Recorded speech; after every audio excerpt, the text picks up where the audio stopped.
I'm back for the part 2. So I already talked about Morgan and how she is doing all of this for both personal and ideological reasons.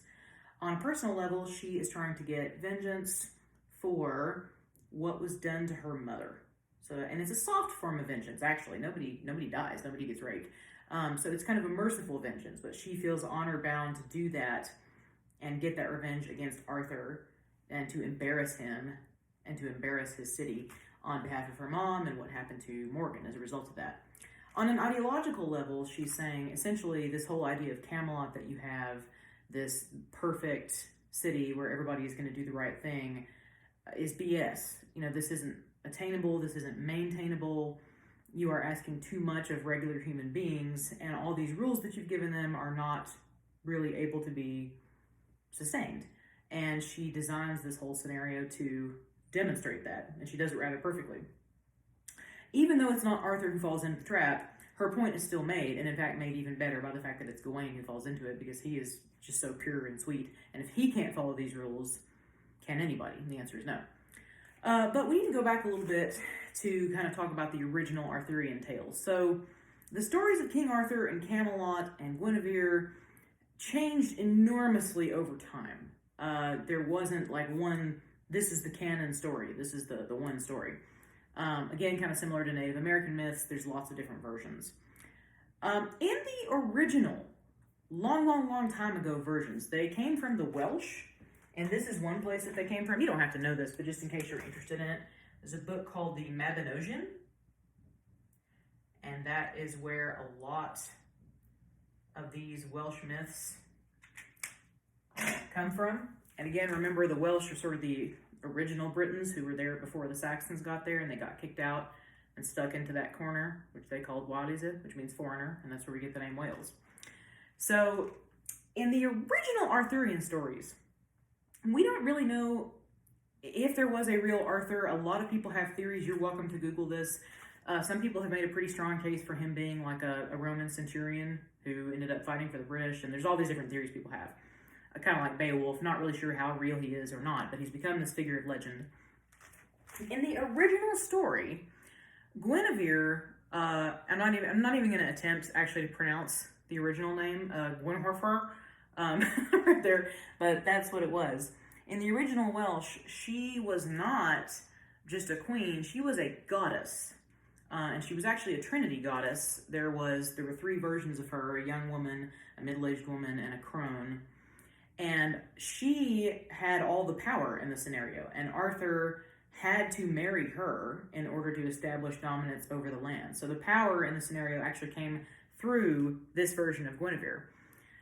One thing that changes in between these stories originally being conceived and Gawain and the Green Knight being written down and stuff like Mort d'Arthur and the more common stories that is that the Normans showed up. Remember, the Normans, the French, came in with William the Conqueror in 1066.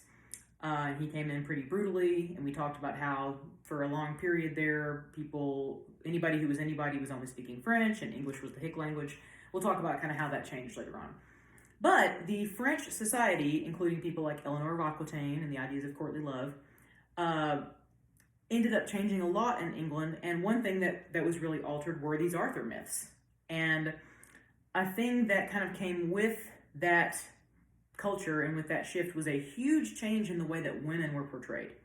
Now, this is not like my feminism lecture. That's not what I'm doing. I'm actually not even trying to be political with it. I just am trying to talk to you about the literature and about the tropes that you see in the fiction. So that's all I'm talking about, is how women were portrayed in British literature over time. And Guinevere eventually becomes just a queen, and her whole narrative arc is that she cheats on Arthur and emotionally destroys him and basically leads him to his downfall, in which he later gets killed by his own nephew. She just goes from being this, incredible source of power, independent source of power, to just a slut who ruins Camelot, basically, and it all gets pinned on her. And it also, when you think about, in sort of those societies of Beowulf and whatnot, you have women who are, it's their job to be diplomats, it's their job to be peaceful. They also have legitimate power. If you remember Modthryth and how she would kill people just for looking at her. And, they also were taught to fight when it came down to it. If any of you grew up reading or watching Lord of the Rings, the Rohan people that you meet in the second movie are based on kind of the Anglo-Saxons and the Scandinavians and that whole kind of Beowulf idea, because again, J.R.R. Tolkien taught Beowulf and he taught Anglo-Saxon. So when, Eowyn stabs Sauron in the face and goes, "I am no man," or whatever, that's a legitimate, idea of what a strong Anglo-Saxon woman would have been like. She would have been capable of doing that. But then pretty much you get this idea, and I'll go down to here in a minute, that women can only be in two categories. And this is kind of the post-Norman invasion idea that you see a lot in literature. Women are either weaker beings that are in need of your protection, as per the laws of courtly love and chivalry. You must always protect weaker beings. You have to wrap us in bubble wrap and swaddle us and just keep us safe all the time because we can't handle ourselves. Or they are vile temptresses. And this comes from something that Freud pointed out. And so if you've had psychology classes at Rhone State, you may have already talked about this. And something that he noticed in his patients, and I will let Don Wyndham speak to the intricacies of this more, but the Madonna whore complex. And this is something we see in literature as well. And a Madonna, that's just another word for, the Virgin Mary. You know what a whore is. There's whores in this house. There's whores in this house. So that dichotomy is basically this idea that women have to fit in one of two boxes. Either the innocent, the pure, the sweet, the protectable, or just the absolute thoughtiest of thoughts. And what changes that balance is sexuality, is this idea that men are inherently sexual beings and that's okay and that's natural, but for a woman to actually want any kind of sexuality or to want any kind of experience like that automatically tips her over into the whore category, that they just can't handle that. It just makes them evil. They just are awful. So this is something you start to see coming out. Another idea that you see, and you'll see this in a lot of fiction actually, is the idea that a man who can do magic is usually good. Ironically, even though I think he is kind of a terrible person, Merlin is usually portrayed very positively. There's an entire BBC show that was on for years that a lot of my former web students absolutely loved. I think it was just called Merlin, where everybody loves him. And in the Disney Sword in the Stone, he's just this sweet little old man who turns people into squirrels and has to fight Madame Mim, and he wears a funky hat. And there's this kind of sweet archetype of just a nice wizard who means well. There's Gandalf. There's all kinds of different examples of maybe a little bit doty, but usually nice wizards. And then if you look through, there's tons of archetypes of females who do magic that are evil. It's going to be up to you to decide whether you think that Morgan Le Fay is portrayed as evil in this story. That is your decision. But throughout history and throughout a lot of works, she is the bad guy. They make her evil despite what happened to her.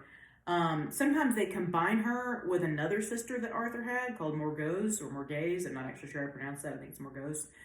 And some really weird, creepy stuff happens with her.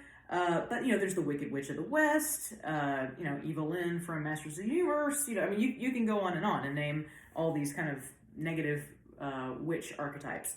So there was this idea that, again, just like sexuality, it was almost like magic is kind of a symbol or a stand-in for sexuality. This idea that, women, well, you can't trust women with magic. Can't trust them with driving or voting or nothing. Yeah. So you can see where this goes. So, this Madonna whore complex starts to kind of permeate a lot of the stories that you'll see coming out of this kind of later medieval or high medieval and later medieval time. And in a lot of the Arthurian stuff that you see later on, Morgan Le Fay is bad.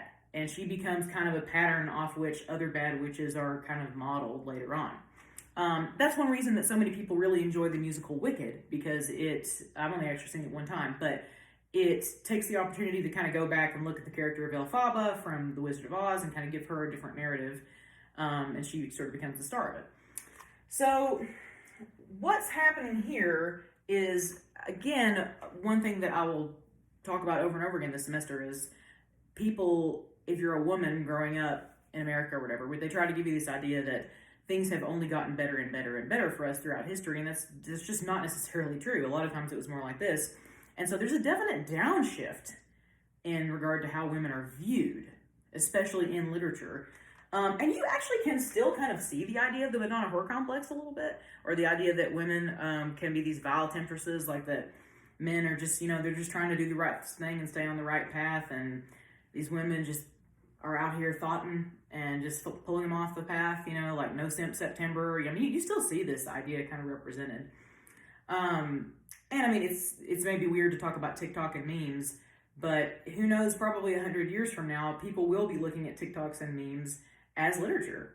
It's not a book, but it's still something that's part of our culture, and is media that's going to be studied. And so you can still see that Madonna whore complex represented there.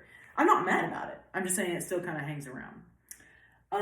So that's what I wanted to tell you about the sort of role of women aspect.